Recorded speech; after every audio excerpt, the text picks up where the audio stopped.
अस्सलाम वालेकुम दोस्तों, की हाल है? ठीक ठाक हो? तबीयत ठीक है? सर जी दोस्तों, मैं तुहाडे नाल कुछ शेयर करना चाह रहा हूँ बिल्कुल सच के बारे, क्योंकि झूठ जो ना बोल रहे अच्छा नहीं है। झूठ बोल रही दुनिया। मैं ना नहीं लेना चाहता, ना यूट्यूब का नाम लेना चाहता, यूट्यूबर का। सर वो कहने दुबई ने प्रमोशन लाई थी, दुबई ने टिकट लाई थी 23,000 की, 20,000 की, 21,000 की, 22,000 की, जबकि सब कुछ झूठ है। आन जान की टिकट जी 55,000 च पैंदी, क्योंकि जो तुम 23,000 रुपये बैंक जो ट्रांसफर करोगे तो वो बन जाते हैं 30-35,000 रुपये, 25-30,000 बन जाता है। दूसरी गल है कि सर जी वो नॉन रिफंडेबल टिकट है और एक तरफ की टिकट है। उसके बाद फिर जनाब जड़ियाँ दूजियाँ डेस्टिनेशन का ना ही नहीं लेंदा पिया। इस्तांबुल की टिकट का मैं खुद चैक किया, मेरे को वीज़ा लगा है, मैं क्या मैं भी चैक करा, तो 1,20,25,000 च पैंदी पई।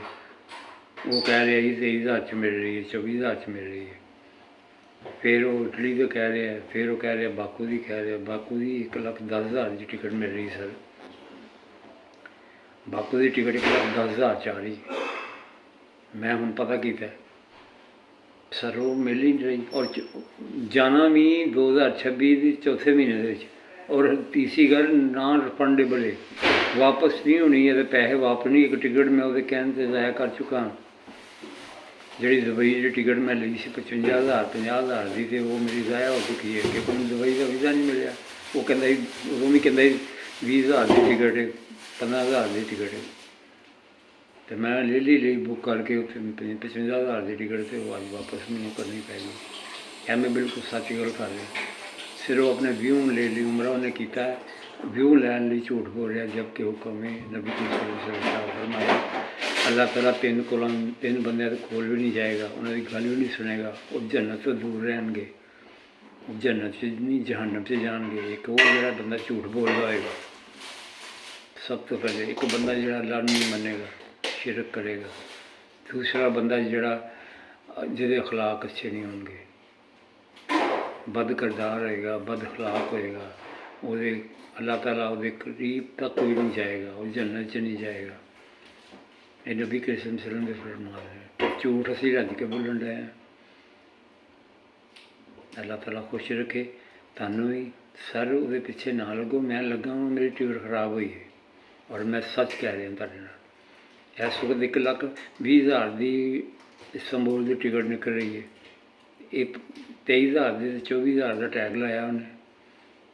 लोग वेखते हैं, व्यू वेख के देखते हैं, जबकि कि अगर शारजा की टिकट निकल रही है एक तरफ की 23,000 की, लेकिन जो तुम डरन दे विच मुंतकिल करोगे तो वह टैक्स 8-10,000 रुपया नहीं देवोगे हैं। वो पै गई टिकट 55-60,000 की।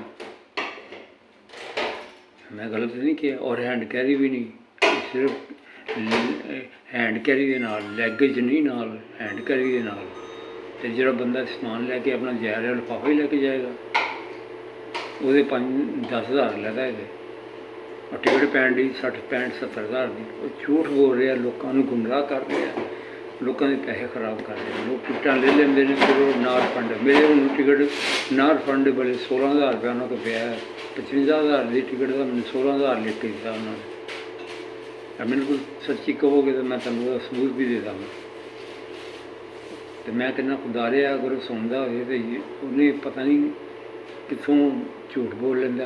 उन्होंने हैगी साइड से हैगी है 23,000 रुपये की टिकट बनने हैगी है, लेकिन वो टिकट हैगी है उन्होंने करंसी जो तुम मुंतकिल करोगे 5-7,000 रुपये लाओगे, 10,000 तो डबल करोगे 60,000 की टिकट पै जाती है। अगर हैंड कैरी लैगेज नाल लाओगे तो भी 7-8,000 का। इस वास्ते गुजारिश है मेरी कि 23,000 के पिछे लग के लोग टिकट ले लेंगे, बुक कर लेंगे। फिर इस्तांबुल की टिकट 1,20,000 की, बाकू की टिकट 1,10,000 की आ रही है, लख की आ रही है।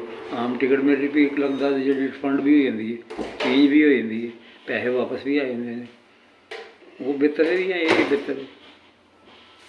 जिद्दे की टिकट आ रही 60-65,000 70,000 की, लेकिन नॉट रिफंडेबल है। वीज़ा ना मिले, टिकट ज़ाया हो गई। वो 23,000 कह रहे, वो 23,000 का लोगो लाया उन्हें। मैं पिछले साल सर जी मैं टिकट कुछ कहन थे, जो उन्हें कहा ਕਿ 15,000 ਦੀ ਟਿਕਟ, ਮੈਂ ਇੱਕ ਟਿਕਟ ਲੈ ਲਈ, ਪਰਚੇਜ਼ ਕਰ ਲਈ। ਤੁਹਾਨੂੰ ਜੈਨੂਅਨ ਐਕਸਪੀਰੀਅੰਸ ਦੇ ਰਿਹਾ। ਅੱਲਾਹ ਤੁਹਾਨੂੰ ਖੁਸ਼ ਰੱਖੇ, ਆਬਾਦ ਰੱਖੇ। ਦੁਆਵਾਂ ਯਾਦ ਰੱਖਣਾ, ਝੂਠ ਤੋਂ ਬਚੇ ਰਹਿਣਾ ਬਸ।